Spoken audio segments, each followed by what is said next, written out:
It's my first year gardening. The only gardening experience I had prior to this was growing cherry tomatoes in my backyard.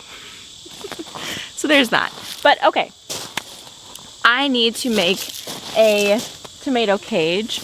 I was gonna go buy one, and then I was like, you know what, I have so many cattle panels like sitting around that I might as well just use them to make one. So I have this piece, and then I have some more pieces just up at the front. And this is leftover from the fence because not every piece, basically the fences were cut into 8-foot panels, and you know, doing the math, I did have some like leftover small pieces that I couldn't really use for a full fence piece. But I knew that if I kept them, I would have really good use for them. So basically I'm just going to cut it into a square and then reattach it. Cut them into panels and then reattach them as squares. I hope that made better sense. Okay. It might have to be a bit of a bigger one as well because this plant is very big. And of course I forgot my shears. I knew I was forgetting something because I wanted to come out and cut back this basil so that I can have a better idea of how big the tomato plant actually is. Anyway, I'm gonna do some like figuring out what I need to do, so just enjoy.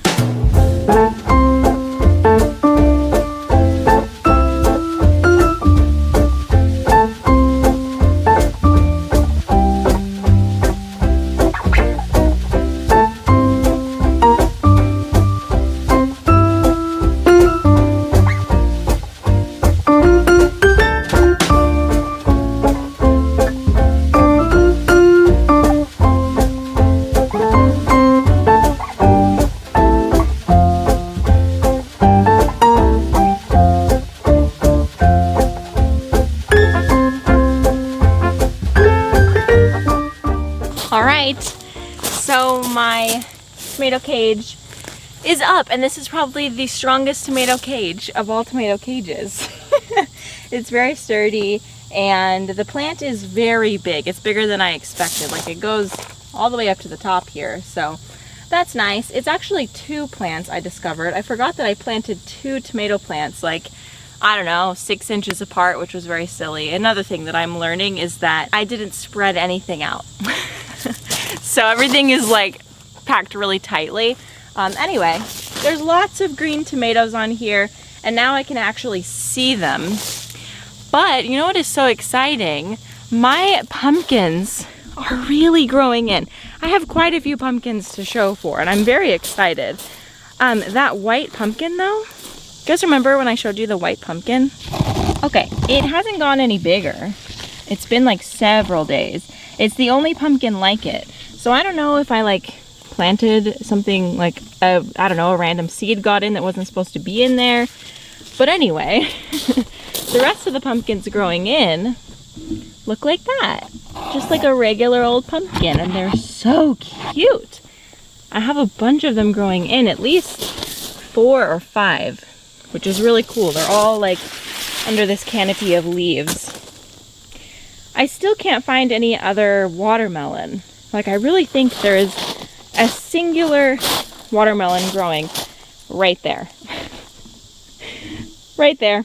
I don't know if there's any others. I haven't been able to find them. So maybe if I just get one watermelon, that's okay. We'll just have to see. But anyway, it just looks a lot more tamed. Looks really good. Next year, I'm just going to spread things out a lot more because look how close all of these tomatoes are. I don't know, rookie mistakes, you know? So now I decided, well, I'm kind of on a kick right now because it's not that hot outside, and it like typically has been very hot lately, so I have not been wanting to be out here longer than I needed to be. But these front areas, I have been like sort of collecting plants to put in them. Well, actually I've only collected 2 plants. And they are like really struggling because it's so hot and they need to be in the ground. So I'm gonna try and see if I can clean these areas up. They didn't actually have grass growing in them because I covered it to like kill the grass, and then I waited too long to do something with it.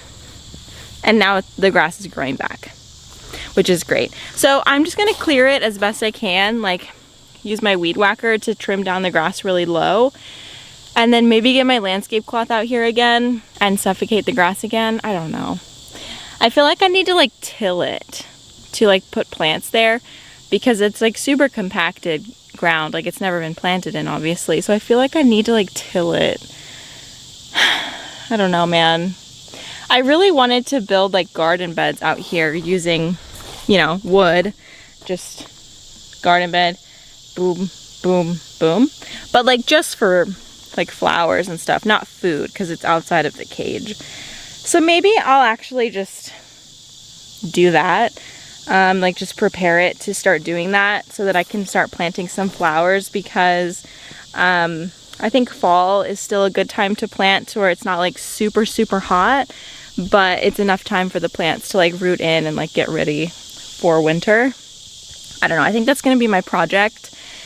Maybe throughout this week and next week. I don't know, because I'm leaving this Thursday. So I might just get it all prepared, like with the wood and the like landscape cloth, so that I can put soil on top and everything, and then wait until I get back to like really start planting. So that the grass has time to like suffocate, and then I'll put the soil in. So I'll put the soil in after I get back. Okay, sorry, you don't need to hear all this planning. Okay, let's clear it out.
Slip right through our hands. It's all too soon.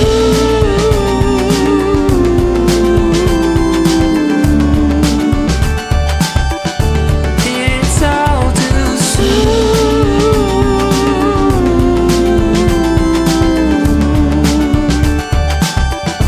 It's all too soon. Hello everybody, welcome to another day of this video. So today we are going to go out to the hardware store because I was doing some research about tools that I can use in the garden area that I'm making, like the new flower beds, how I can make them better. And I mentioned yesterday that they really need to be like tilled or something, because the grass, like there's always been grass there, nothing else has ever been grown there, so the soil is really packed. Also, not to mention it's clay soil, so not good in that regard. But let me see if I can put you down. So in my research, I found something called a cultivator, which is basically just like a garden tool with spikes on the end of it that rotates. So you push it, and then as you're pushing it, it digs into the soil and it kind of like pulls things up and whatever else. People use it for weeding as well. So yeah, I actually did try to use my hoop weeder, my hoop hoe, and it didn't really work that well. Like obviously grass is a lot harder to remove with something like that. So I don't know. I feel like I'm just gonna try this out. I also wanted to try the pickles with you because I have taken like a bite or two of some of the pickles, but as far as like a full-on taste test, haven't really done so. So I'm going to bring out the pickles. I think it's been like 5 or 6, no, not even 6 days. Maybe 3 to 5 days since I did that. It hasn't been that long. And it said that the pickles, if I did it in spears, they would probably be ready in like 5 days. I just took one out to give to Daniel for lunch, but here's what it looks like now. They taste kind of sweet. Like, you know the pickles from the store that are like sweet pickles? Sweet dill pickles? That's what they taste like. And I think that maybe they're still like curing and that's why they taste like that. They're like sour like pickles, but still kind of